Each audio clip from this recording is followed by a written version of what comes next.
The Scientific American covered something that I usually cover at some of these sessions, and it'll help you understand a lot of things that are difficult ordinarily. Now, I'm going to hold this thing up, and I've talked about things like this in the past. Dim your eyes down first, and then you tell me what you know it to be. Dim your eyes down before I hold this picture up. Everybody ready? Dim your sight. Mona. No. But if you open your eyes, it doesn't make that kind of sense. You look at it close. For detail. Okay. It's just squares. Yeah, it's got, okay. Can you see that? You? Yeah, well, the intent is a Mona Lisa. Now, if you shake it a little like that, it comes out a little more Mona Lisa. Mm-hmm. You dim your eye. See? Oh, yeah. Now, the interesting thing about that is where it goes. This type article, they're coming into, I used to do a lot of this stuff on a blackboard and try to show how intelligent bits of information are put together by the brain, even though the information is on a low order of information. You see these Lincoln things? They use the same technique, see? You can see it as Abraham Lincoln, but this is harder to see as Abraham Lincoln. Dim down, it sets the chain in motion. You dim your eyes down, inference occurs by the brain, and it infers things that aren't there, because it assembles this in the closest approximation of what you've got in your head regarding that distribution of light and shade. You dim down, you'll get Abraham Lincoln much better than you will with a sharp focus. You get it all right? Okay. Now our problem is, how does that work? Too much education, formal education, gives us a pre-structured habit of looking at things. In other words, we see a thing and it's very quite definite. The American flag in the background, the stars and the stripes. We see all that detail. But if you're very educated, all of this detail is lined up like the alphabet, A, B, C, D, E, F, G, real clear in the brain. But the periods of what they call creative work, what they call imagination, thinking, doing new things, occur in the twilight zone of attentiveness. If you have any difficulty with language, raise your hand. In other words, sometimes you pay too much attention, you can't solve the problem. If you let go a little, the brain flows right through and solves the problem. That's why sometimes when you're walking down the street or not working on it, you get a gestalt, it fuses together. All right, yes. Well, somehow that doesn't make sense. Oh, it's going to make sense because I'm only just opening the conversation. I'm going to put it together for you. Okay. I remember this drawing here that I've done many, many times, which is not unlike what you're just looking at. It's just a distribution of light and shade. We talked about this in the past. Or I talked about a definite cube, which was fashioned this way, and a cube fashioned that way, and just a little deal here with a line in it, like that. Analyzed separately is nothing, but analyzed collectively with all of these elements together with a distribution of the square packet in this region. If you analyze each one of these surfaces, you can't make much of it. But if you dim your eyes down, these edges become fuzzy when you dim the eyes down. That's how it works. They become fuzzy, and they become half-tones and quarter-tones. The borderlines of the images are less distinct, and it fuses together into a more human form. I don't need to turn the light out. If you dim your eyes down, it fuses the hard lines together, more like reality, it's softer. But analytical eyes, if you have 20/20 vision or better, and you look at that, it's analytically square and interferes with the putting it together, because you can see all the structured elements of the lines. So intelligence interferes with putting that together. If you are doing what they call creative work on a holistic type thing, if you look at all the elements, they detract from the whole. But if you get off in an airplane and look down at a system, all of the elements, if you dim your eyes down, don't focus on anything, you get a general impression. And a general impression may be of absolutely no use unless you have use for a general impression. All right, now watch this. For an artist trying to draw a mountain, the simplest way children do it would be like that. Mountain ranges, right? And it's hard for children to draw mountains like this. Would you turn the light on again? Sure. Because children simplify a thing. That's a mountain. That's the sun. it's borrowed from other simplifications. And a technician, one who's had more time than a child, sees a lot in the mountain. Then he sees the dividing rivers, which is very difficult for people to remember. And essentially, in constructing a mountain, you keep dividing the system as you go down. That's formula. Now, knowing that formula, you then come into a second phase of that formula, where you half-tone some of these triangles, just fill them in. You half-tone some elements of that. Or you put in full black and half-tone some of the other elements. Always these segments like that. And as you become more technical, then you quarter tone it, and then you put in very dark tones at the base, depending on where the sun's at. And it doesn't take long for a mountain to form. But the amateur looking at this is overwhelmed by the amounts of detail and doesn't know how to organize it into a system. He just looks at it and says, oh shit, I'll never be able to draw that. Because he takes in the whole impression. That's where he's wrong. But in trying to understand anything that you want to recreate, you look at it, you look for code. And the code is, how far from symmetry is it? It has 6 bumps. If a mountain is a mile high, it has 6 general impressions on the way down. Then the general pattern is the division systems in those elements. Do they go straight down and divide? Like this, straight down and divide? Or do they all divide off at an angle, like that? That depends on what angle you're looking at the mountain at. So once you learn the decoders of sight, and you look at something and instead of saying, geez, I'm going to try to draw that, you're in confusion. But if you say, what are the elements of a mountain? The dividing systems, the non-pyramidal effect interference in the surface, the distribution of values in the triangular segments. You understand?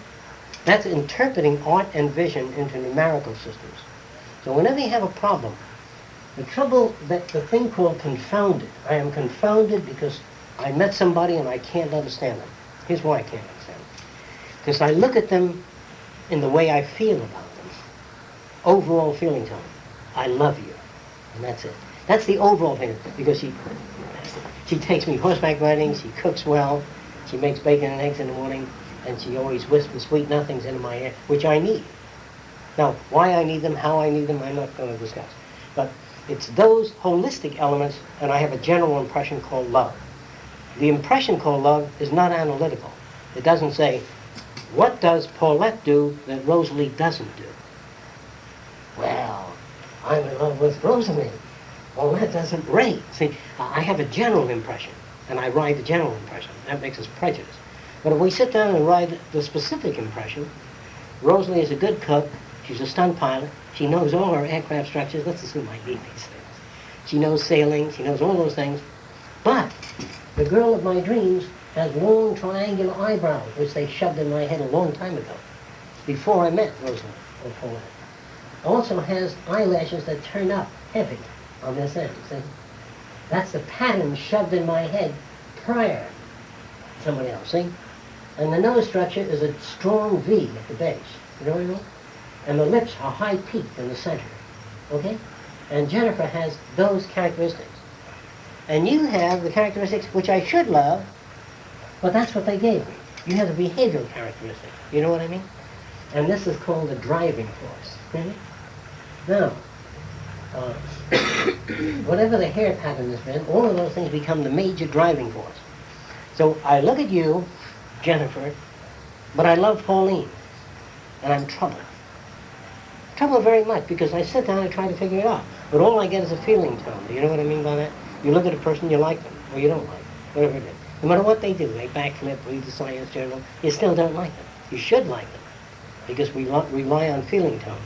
And that's one thing you can't shove aside. Mechanically, you can shove it aside, but the brain says, boy, are you full of shit. Because the brain has been pre-programmed prior to what you call intelligent selective detail. The only time we use intelligent selective detail is when we manufacture paper. We manufacture paper. And the people that wipe their ass in our community send it back saying, it always rips in the center every time I wipe my ass. So now you go in for texture and the nature of strong papers. You design machines that pull on the right and left, under impact, moist, etc. See? And you work on the logical thing, because you're not in love with that. That brings you the buck. You turn it out logical, and you get a buck. Or else, you hire an agency that says, don't worry about your baby, don't do anything to it, we'll verbalize it. And they say, the paper you've been looking for. Have you ever had this happen? And that, yeah. Well, this doesn't do that. It shows a monkey jumping on it. Now, then you buy that because they know what makes you make a decision. Sometimes it's real, sometimes it's fabricated. All right, now, this bit here, when I meet a person that looks like this, now watch this. This is a slightly less exaggerated angle to the nostrils than that, and just strange lips that are only peaked in the center. You know what I mean? Not lead to a peak. These are variations on a theme, okay? I meet Louise, and I like her a little, but her behavior now seems to go in this direction. She talks of photography. She talks of light and shade. She does oil paintings. That interests me. And the brain does something strange. It lowers the height of the required peak of the eyebrows. If everybody doesn't understand what that means, it's important that you do. The brain transfers the old image, which is solid, and becomes a little foggier, and this becomes dominant as an image. Pretty soon, the ideal girl always smiled like this. This is background propaganda. I always saw the white teeth in a smile. Mariam smiled off to one side, a high white lip smile, you know what I mean? Which destroys the image. Although it's been being constructed in the head, and that collapses the image again. She comes up to me one day with that smile and shows me a cutaway view of a Boeing. And that smile alters the major image, the right side smile and heavy reinforcement. So over a period of time, she looks like my ideal girl. And that takes time, because image by image, bit by bit, the features begin to represent my needs, fulfill the needs. And this image disappears, and this becomes the key image. Now, one more bit. We make love, and it's parallel to my best experience. Parallel. Right. And now I'm in a high propaganda state, ready to jump and say, I need you, I love you, you're it. About to jump, and Joe comes with his lip out and says, the Mack truck wiped her out. That's the next image I carry in my head, a one-side smile. Then I go off somewhere and meet somebody with a one-side smile, and they mention a cutaway view of the Boeing. And even though her eyebrows are a long way, they become slightly modified in the brain undoes this eyebrow and transfers it until the image is gradually transferred to the other person. Now, that's done so slow, we call it a quarter tone picture. It's done in very low key. You understand that, Joe? And as time goes on, the key is picked up. And if a person comes at me with hard key features and mentions in the first bit of language, what's the score in a baseball game, even though she looks like the ideal Jennifer, which I'm not interested in baseball games, or football, or anything else. So if he comes over with the ideal image and says, what's the score? There's a scar put on the image.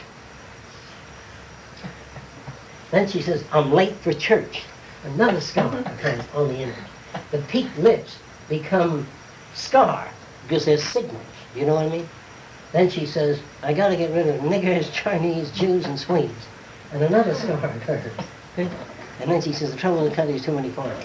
And what happens is, that image, I'm doing it fast, because the category of the image is destroyed. Now let me do that in areas you're familiar with. Let's assume that all of you here know Bach's Toccata and Fugue in D minor. Is there anybody that doesn't? All right. Is there anybody that has a favorite piece of music? Do you have a favorite type piece of music you like to listen to? Whatever it is. Mendelssohn's Song Without Words. All right. Do you have a subject that's a pain in the ass to you? Some subject you completely understand. Music, literature, the chord symphony. All right, music. Anything worse than that? Something horrible, something you totally understand. Northern New Zealand. The problems of the coal mining industry, some subject that you're not interested in. Okay. Now, suppose they gave you charts of per ton of coal produced per man hour for over the years. That was a very boring subject. If every time we opened that subject with Mendelssohn's low-key background, and then came on with that.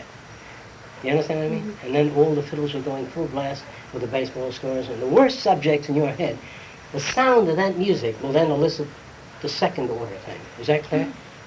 That's why a lot of people say, I don't know what it is. Jennifer was my ideal image, and it collapsed. They think it collapsed Wednesday at 4 o'clock. It collapses cumulatively. Do you know what that means? So if you don't know People say, I don't know what the hell it is. He beats me, he kicks the kids, he doesn't pay the rent, and he takes money out of my purse. And I love the son of a bitch. You ever hear that before? New situation. Ah, because there's enough elements in that guy's behavior for you to want the shit that goes with it. Now let me tell you something very interesting. If you take a person's ideal image, and then they take their ideal verbal behavior, I can come at you with ideal words and rip your pants. You know what I mean? Just rip them. I'm not talking about rape, just rip them up. A new pair of pants. If I use ideal words, it's an acceptable situation. And if I stare at you in your ideal manner, and I whack you like that, come here, honey, you know I didn't mean that. A certain way, it might be permitted. And in time, you can become conditioned to have the shit kicked out of you, so long as, I'm talking about the intellectual or physical shit, so long as the placement and interval of the reinforcers, the reward, is there. Now, you may bring John to see your girlfriend. He may kick you, pull on your hair, put you down at a party, whatever it is, and you come home infuriated, and he has those 4 packages in manner, words, that can wipe them up. And you get confused. I don't know what the fuck is going on here. Do I love him? I don't. Sometimes I want to tear him to pieces, you see? And other times I want to throw him out. And the point is, all of those things are true. Well, the trouble, the thing that isn't true, is to try to find out what's really true. Do I love him or don't I? You do. You both. Depends on the situation. So, if you're having these problems in the gray zone, and you're finding these personality structures that are transferred, it's the same story that the GIs of the Deep South used to talk about in the South Pacific.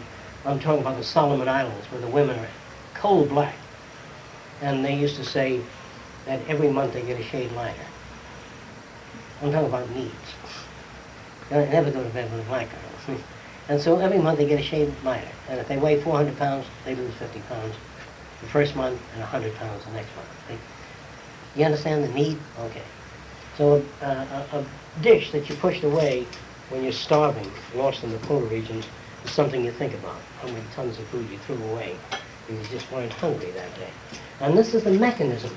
The mechanism of creative thinking, therefore, consists of the twilight zone with non-hard lines, non-definition. All right. That's why this becomes a little more difficult to understand. Sometimes I might hang up an abstract display of tonal scales like that. I might do this. I don't suggest that anybody else do it. And sometimes I look at that and it suggests things. You ever do that? Look at random things? Now, it can't suggest anything unless you've got a background parallel so it can suggest something. Do you think you know what I mean, since you're relatively new? I'm not sure. Okay. What do you mean by tonal scales? Well, the tonal, this is black, gray, orange, and blue lines I running was through. thinking in terms of music. I was Okay, thinking it could C, be that. G, A minor. It could be that. Or else I look at something like this. I drop some clay on glass and it splatters out in a certain way. You know what I mean? And it suggests a city design. You know what I mean? Yes. Or it may not. And anything you look at is a pattern. And if you need the pattern, you don't know you need it. But looking at it hard doesn't do anything. But if you relax, think about Jesus Christ, I got to get up tomorrow, fix the boat, and the pattern's out there, and you're staring at it, you're writing another track, the brain will associate automatically your needs. That's a hard thing to understand. Automatic, in your brain, there's a dominant need. You've been searching for the answer to some way to photograph the inside of the asshole without doing surgery. You know what? You want to take photographs deep into the intestines, but you can't do surgery. You're thinking about all the known systems. And you're sitting in a restaurant there, and there's a glass of wine on the table. And the wine is red. And there's a candle burning nearby. You know, and you're sitting there and you're eating, and now you're relaxed. You've gotten off the problem. And in the middle of the wine is a flame burning, if the candle is at the right position.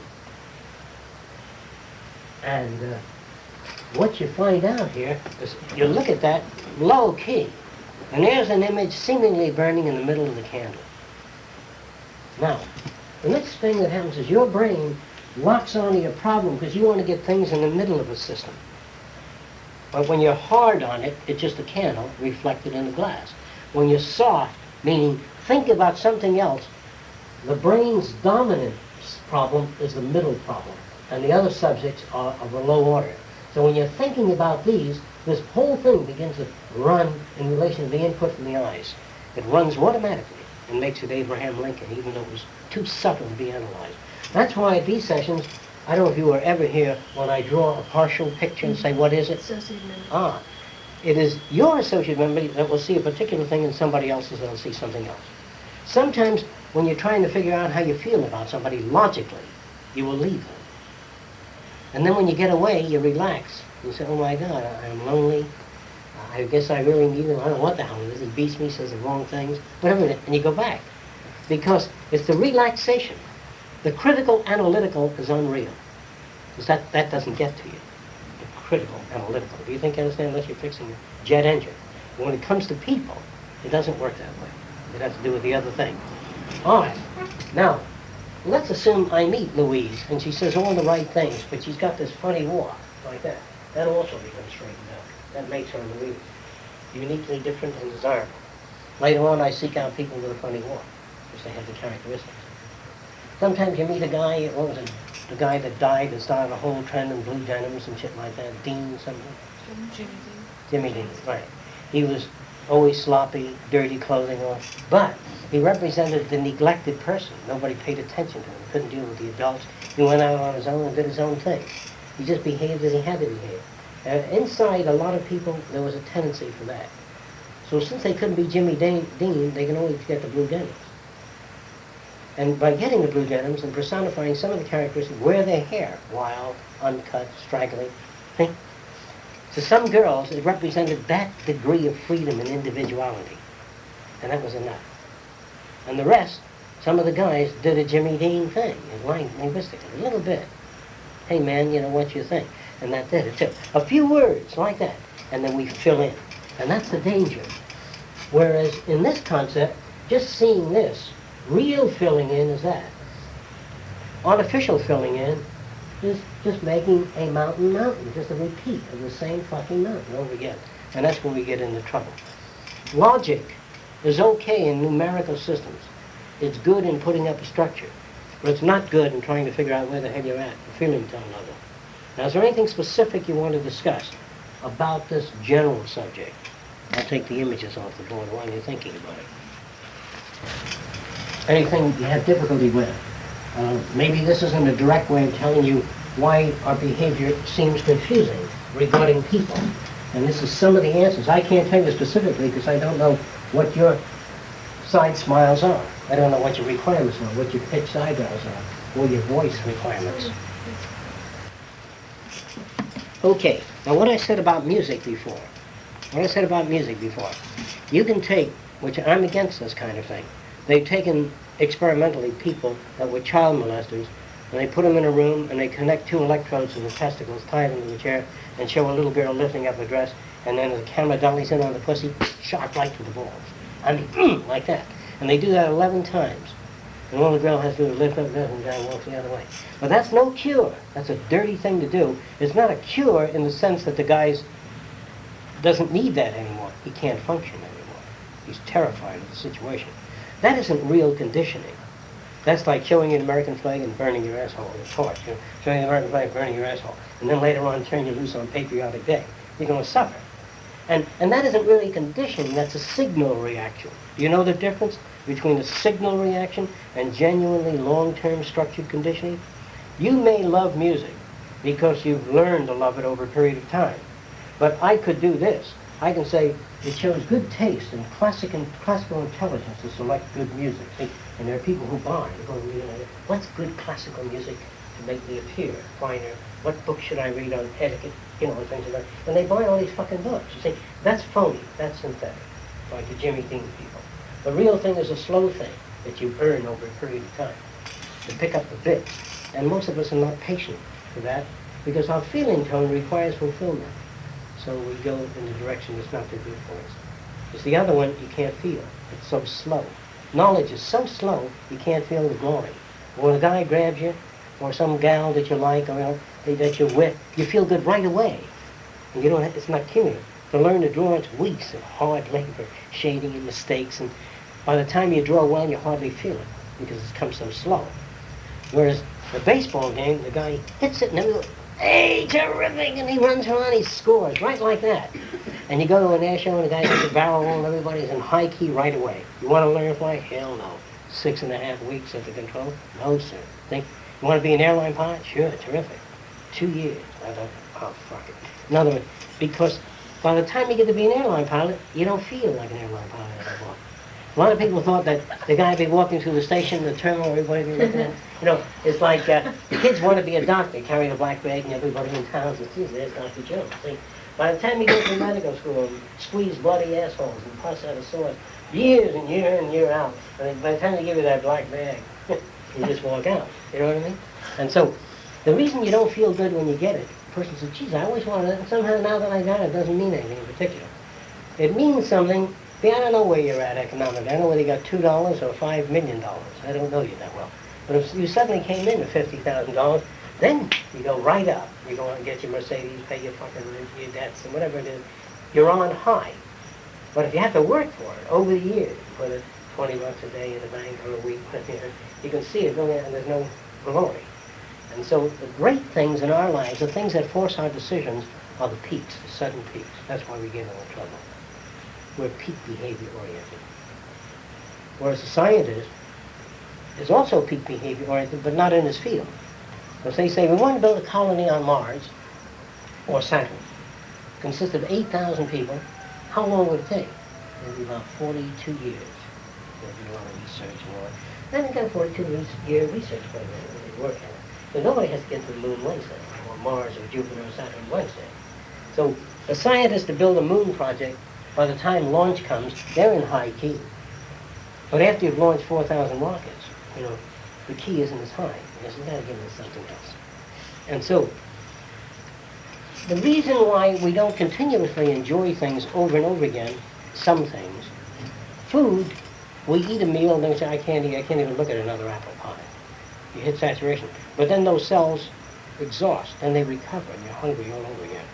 Funny thing about an orgasm, it isn't cumulative. You have your orgasm, and then it goes down again, and the need occurs again. But it isn't finished like an appetite where you eat and you're full. If you stay full, you never eat again. And the interesting thing about man, meaning people, they can enjoy things over and over again because the mechanism of appetite goes down again. But if you are in a constant state of well-being, assuming you can attain that, you never have to eat, you have no mouth, no asshole, you take the radiant energy of the sun and you feel the most glorious. You feel like you just had the best orgasm in the world, you'd eaten the finest steak dinner, if that's what you like. Or so most people are peak-oriented. Now, scientists in their daily lives are not peak-oriented, not on their projects, but they are in their, I like oceanography, that's a peak thing. So here's where your trouble comes from. Now, the more developmental work you do, the slower the process of development, the less kick in your life. You see a hell of a lot of people that have a nice yacht and they have a nice home and everything is there, and they just don't seem to have any peak in their lives. And you don't have a fucking thing, you have a lot of peaks. You know what I mean? And you say, Jesus Christ, if I had your conditions, I'd have a lot of peaks. And because they work so long for their conditions, see, they don't feel the peak. So, the reason that you're more apt to feel peaks all your life, if you know what peak behavior means, the minute you get your $4,000 yacht, you put your $100,000 radar in, and then you get a peak. And then you make a whole bottom an undersea photographic laboratory, and you get another peak. Then you make a telescopic unit that goes down 600 feet and photographs all kinds of fish without you going down there. That's another peak. Then you design a bathysphere that comes right out of the ship down in the bottom if you want to go. That's another peak. There's no end to the peaks in science. I mean, you don't design the final airplane, that's it. But in ballet, the peaks tend to go high and stay because the person performs once a year, the great thing, and they get up there and they perform, but it's always a similar pattern. It's not new. And so what happens is they feel good and they're professional, or Yehudi plays before an audience, and while he's playing, he's thinking of, other things now, because he's played that so many times, hundreds of thousands of times, that it's no longer peak. When a guy, first medical student, does his first operation, they put his arms on his shoulders, beautiful surgery. But after he's become a world-famous surgeon, everybody knows he does beautiful surgery, it's just surgery. And he feels a certain level of pride, but no peaks. Now, is there any questions about that? All love loses its peak, because love doesn't have innovation inherent in it. I mean, if you can come out Wednesday and look like Jennifer and Thursday Louise and vary enough variation, there'll be variations in peaks, but so would the guy. Because all behavior can be charted. Is there anybody that doesn't quite agree with that? I'm going to exaggerate. You either eat bacon and eggs, oatmeal, or toast and coffee, or that. You don't eat an infinite variety of things. You have a pattern. You get up at either 7 in the morning, you go to Joe's, bacon and eggs, and you go into the laundry. You do certain things. The pattern are variations on that.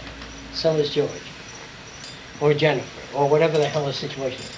So the point is, we develop a pattern. The person that lives with us, or when we first meet them, their pattern's a little out of phase, then they move in pretty close, and the stimulus disappears, or lessens. Now there's an artificial stimulant. Here's what artificial is. I want you. You don't want me, for whatever reason. And now, damn it, I do a backflip. She still doesn't want me. I make the pencil disappear. She still doesn't want me.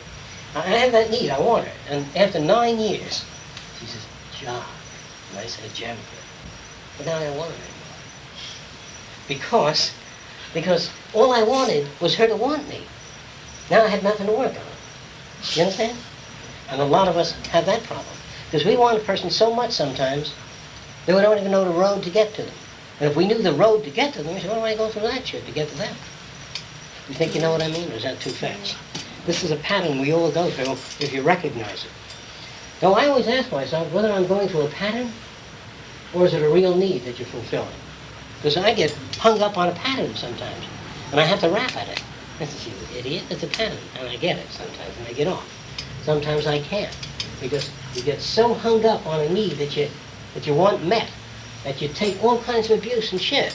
I come all the way up to 15 stories to see this girl, and she goes like that gently, right down at the bottom. And I says, I got to get to her. So I climb up, and I'm up near the end there, and I'm up near the balcony, and she cuts the vine. Cut.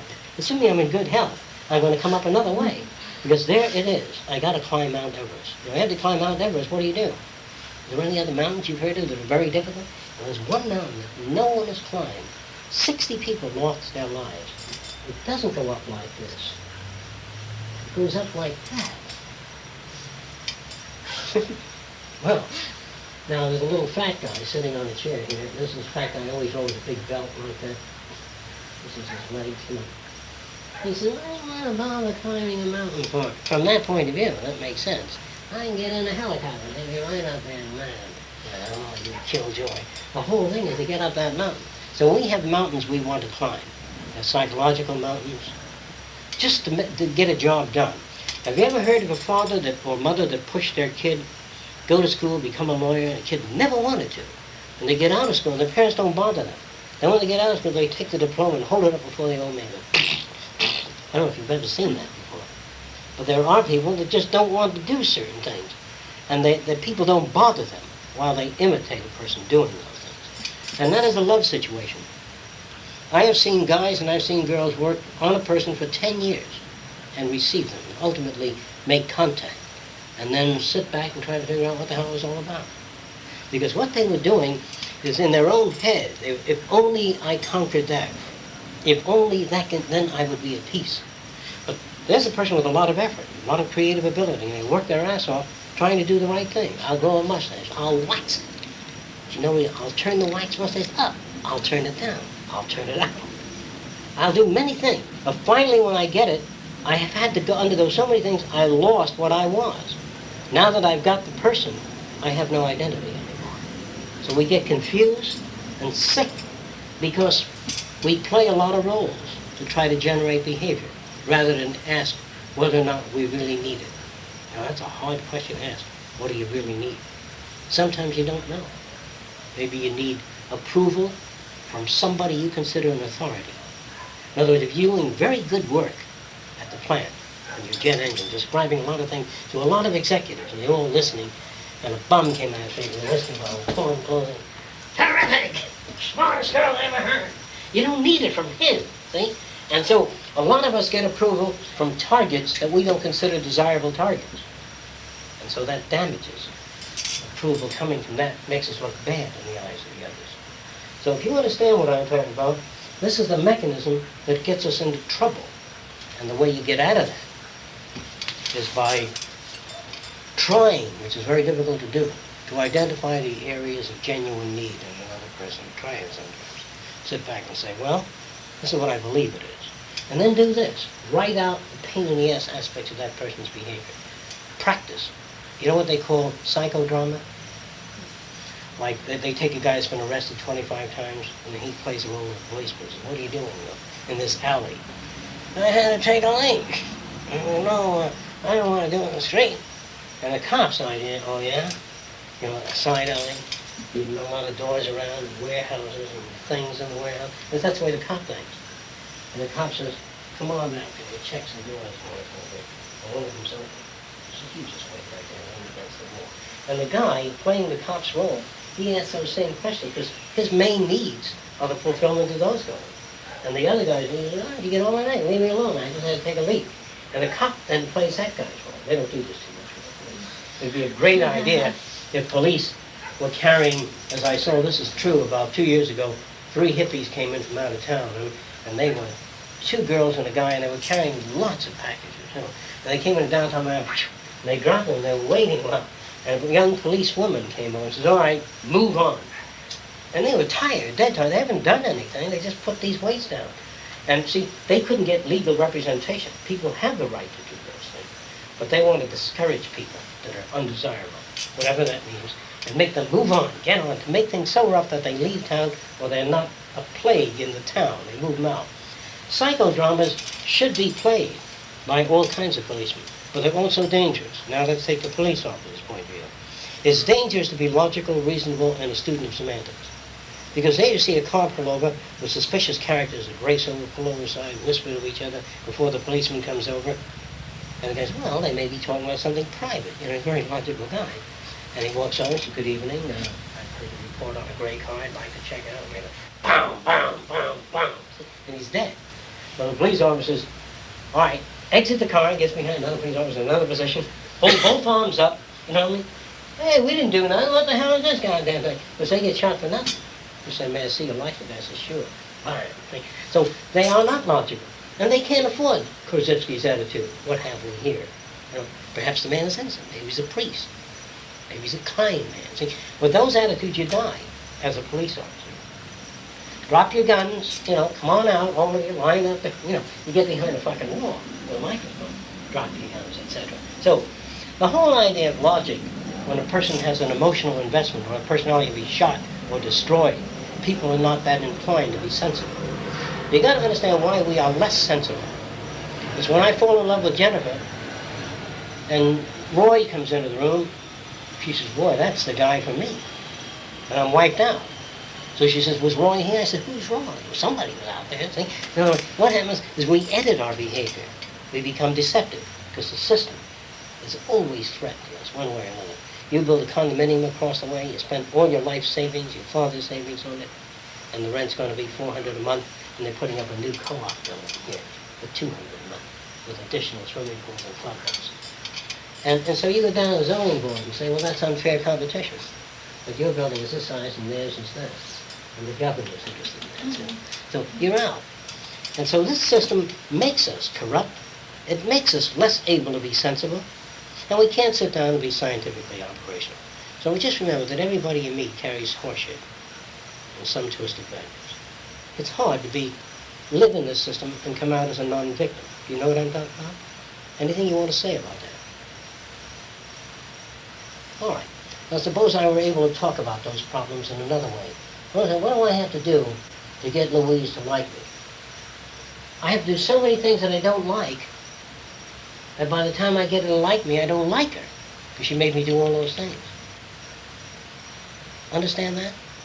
And sometimes I'm so busy with that phony thing I was talking about, the whole goal is to get her to like me. That's the thing that I crown for. And so all the other stuff I don't notice until I achieve that, then the rest comes in. If you don't understand how that works. Okay, what do you want to know about? Isn't conflict in itself actually a behavior in a relationship that is also a peak behavior? Yes. Or can be a peak Sure. behavior? Conflict itself is merely not clearly identifying. What would conflict be in the child who wants to draw the mountain? How do you draw that mountain? You know what that question means? what the child's saying, make a mountain appear fast. He's not saying, how do you draw the mountain? Hey, how do you draw that good? You say, well, you have to create center lines and measure it all. I don't want to know that. I just want to know how to make a picture. See? And that's now. So this is the same problem with love. In the old days, it was easy because the values of a lot of people were very similar. So all you did is brought a long black velvet box and opened it. There was a pearl necklace in it. Oh, you shouldn't have. There were certain things a person did. Very simple things. Today, the guy opens a box and says, my father owns a jewelry store. So what? See? In other words, what have you got today to offer the needs of another personality? Now, how many of you ever ask another personality what their needs are? And how many of you really feel that when you meet another person, that they might edit their needs? You know what that means? Not fully tell you what their needs are, because they might alienate you. Suppose they're ordinarily temperamental. When you do something, they take the fucking ashtray and throw it on you. You get ashes on it. But if they want to make it with you, and you knock the ashtray over, they say, well, that's perfectly all right. After you get to know them, they take it and dump it on your head, see? And you wonder what happened to these people. Well, sometimes their needs are so great, they have become shit takers. They'll take all kinds of shit till the prime needs are met. Then they'll dump the ashtray. Now, they're not bad people. They're not good people. They're just people. All you have to know is what the hell is happening around you.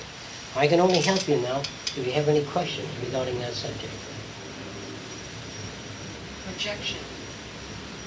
Why we So- project? No, but projection also would have to come into play there. It has a lot to do with our needs. We project our needs into other people. You know, if I see Jennifer sitting looking out the window, she was waiting all day for me. She might have had a lot of gas and looking out the window for something else. But we do that. We do all those little things. We project like mad because our needs are not fulfilled. And even if they are, even if they do something nice, we wonder what the underlying intent was, which is a terrible thing to do. Because even if somebody is, if you meet somebody that's genuinely up to your concept of good quality, but you've had a miserable past in that area, you're going to down the second person that you meet. You're going to say, what is that he wants for that? I wonder what his motive was. You may meet somebody real that doesn't have any, but you've been given so much shit in the past. The guy says, well, you tie my shoelace, bend over, and then he kicks you in the ass. And that guy says, well, you tie my shoelace, tie your own fucking shoelace. You automatically alienate the people. But you can't go out into the world giving everybody an open chance. You can't walk over people. You can't come over to me and say, my father was in the Institute for the Criminally Insane for 11 years. And she goes on to tell me all these wonderful things. She's really wonderful that we can level with each other. And so she tells me also that she was born with a triple vagina. She has one hole here, one there. So there, it doesn't matter. You know, we're still friends. Then when I get mad at her, I tell you about her father and a triple vagina and all the rest of the shit. We unravel. That's why people that feel comfortable with one another confide in one another. And sometimes as psychological weapons, they use it against you. It's called blackmail, intellectual blackmail. So many people keep private. But there are many people who feel comfortable in telling you that they got a kidney infection and a loose kneecap and all that. You know, they like to share their misery sometimes with others. They say, well, I had the same thing for 2 years, and you feel better. But there are some people that'll abuse you for it. And so the people continuously get abused. Dope user, son of a bitch, long-time criminal loser, and your friends say, hey, how about coming over for dinner? That's real. And that's as real as you can get.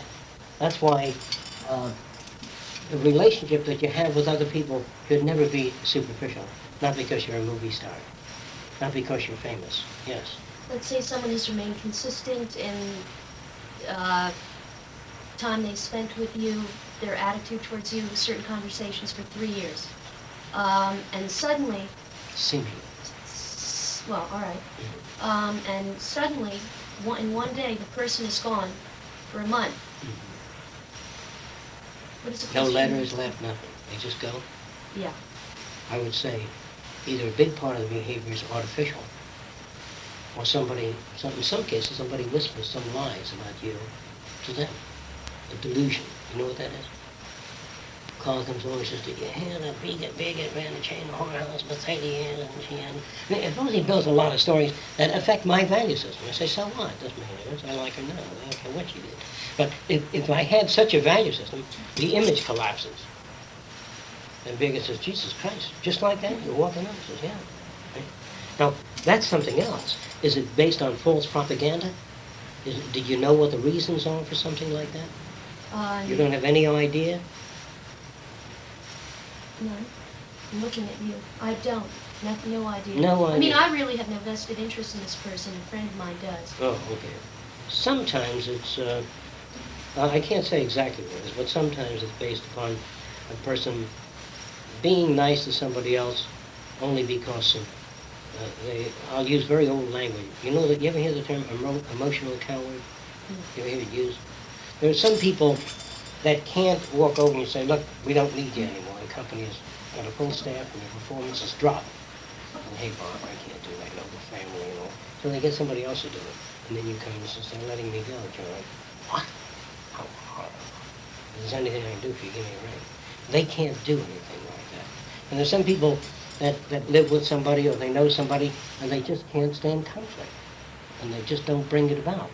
But in doing that over a long period of time, they get infuriated and they break out.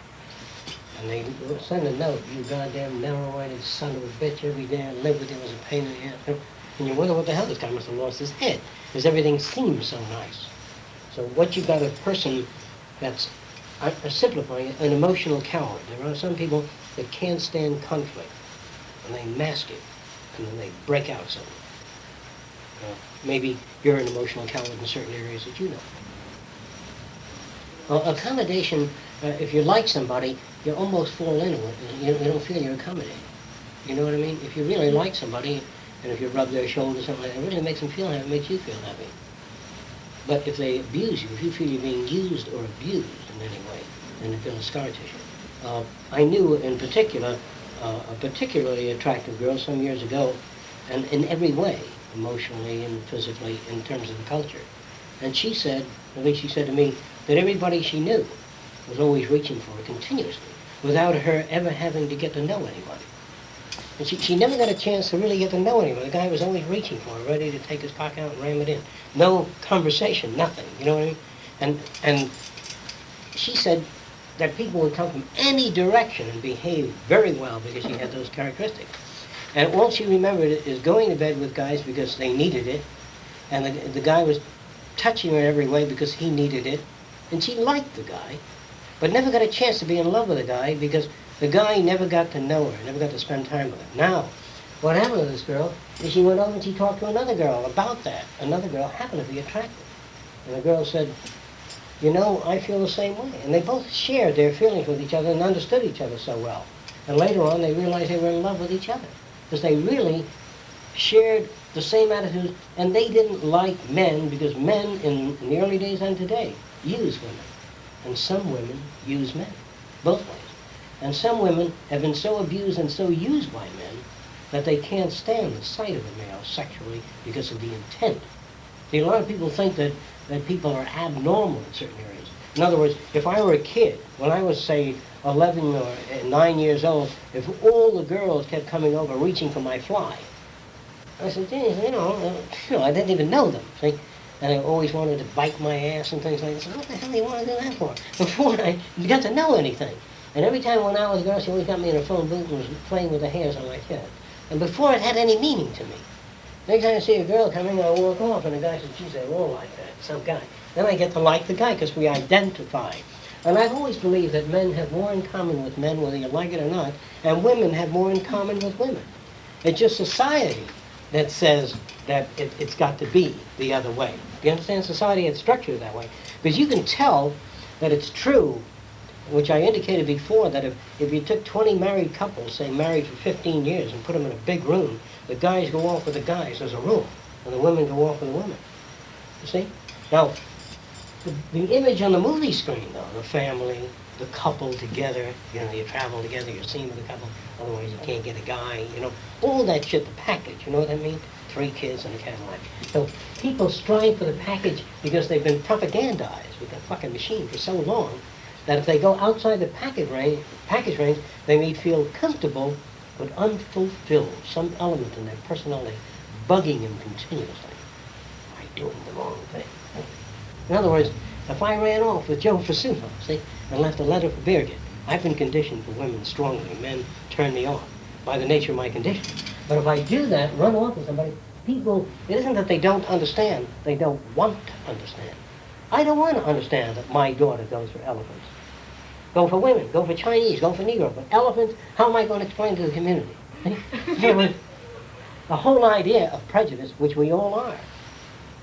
You see, I don't think that I can accept my daughter going for elephants. This isn't true. I don't care what she goes for, as long as you don't bring them in here. Bring them in your own fucking environment. You see? Because I don't want to have to put up with society throwing stones on my building. If she comes home and says, Dad, I'm going to go for elephants and I'm going to bring them home. I said, now what are you going to do so that I'm not overlapped by your needs? She said, I'm going to build you a titanium sphere up on a steel tube with high voltage, 2.5 miles all around, and no one will bother you, Dad. I said, terrific. Bring dinosaurs into town.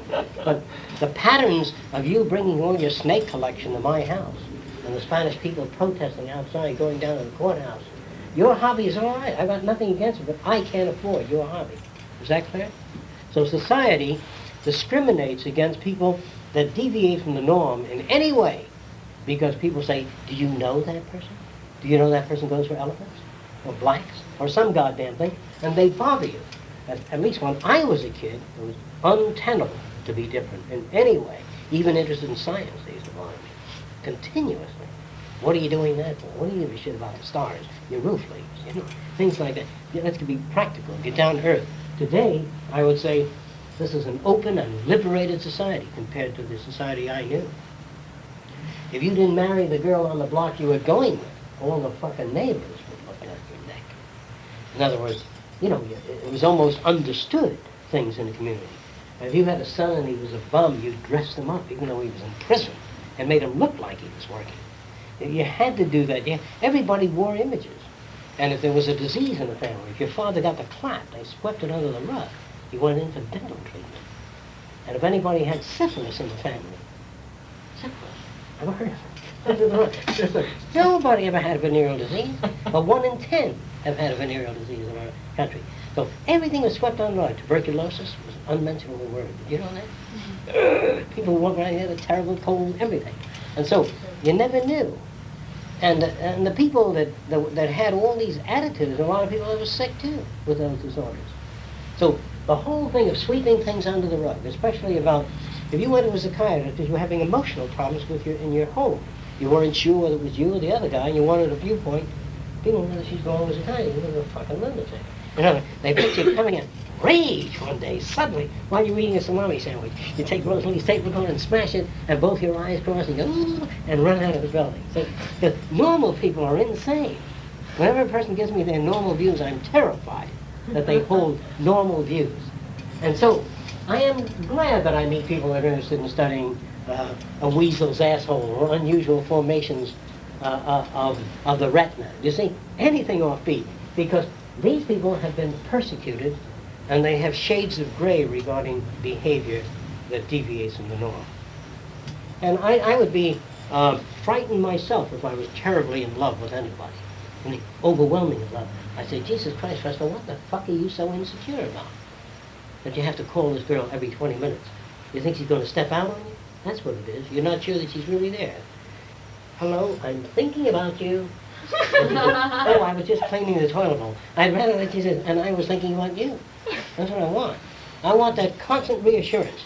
And if she gave it to me constantly, I'd be suspicious of her. Because nobody's really like that, you know. She's telling me she misses me every minute, and I go in and out of there. I notice you've been reading, so how can you miss me? I'll be finding all kinds of shit. So I'm trying to tell you something about people.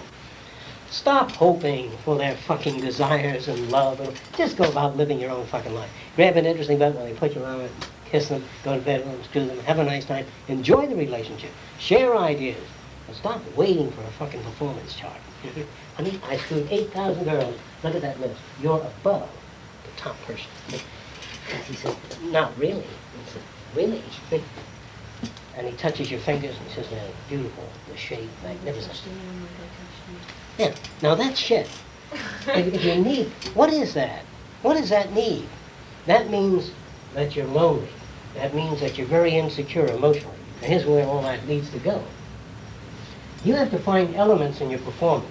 You have to be an expert on painting, photography, jet engine, or something. Theater, you really have to know those things. And after you become good at theater, go in for photography. And after you get good at that, go in for horseback riding or tennis or whatever you enjoy. And become good at a lot of things so you like yourself.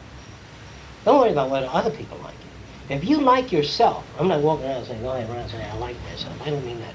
If you like yourself, you become likable. Other people say, Jesus, look at that person. They're fucking sure of themselves. They're doing pretty much what they want to do, and they have it smoother than others. But if you walk around like I'm going to call, I can't do a fucking thing. I don't know that. Nobody thinks I'm doing it. My fingernails are too short. See, if I have that image, and I want people to like me, people are scared themselves. They're frightened themselves. They're unsure of themselves. And if you have, don't try to prove anything to anybody. Fuck them. I don't mean sexually. Don't try to prove anything to them. Just say, this is my book collection. Should you read about stuffing snakes? I said, that's right. Yeah, I gotta get out of here. The whole idea is don't go around trying to win anyone. It's much easier to be whatever the hell you want. If a guy likes you as you are, you're lucky. You're going to be able to relate in many areas. Now that's the fucking message. Stop trying to get somewhere. If you do things you like and you get somewhere, good. If you like your work and you like reading about engines, delivering, you say, how would you like to represent us at the international conference in Japan? You say, who, me? I said, that's right. Because you like your work so much and you manifest it in discussing with people that they send you places. But if you want to be sent places and you don't like your work, you'll never make it. So stop trying to win approval without winning approval of yourself. And I don't mean say, I now approve myself. Work at it. That's all. Let's go for it.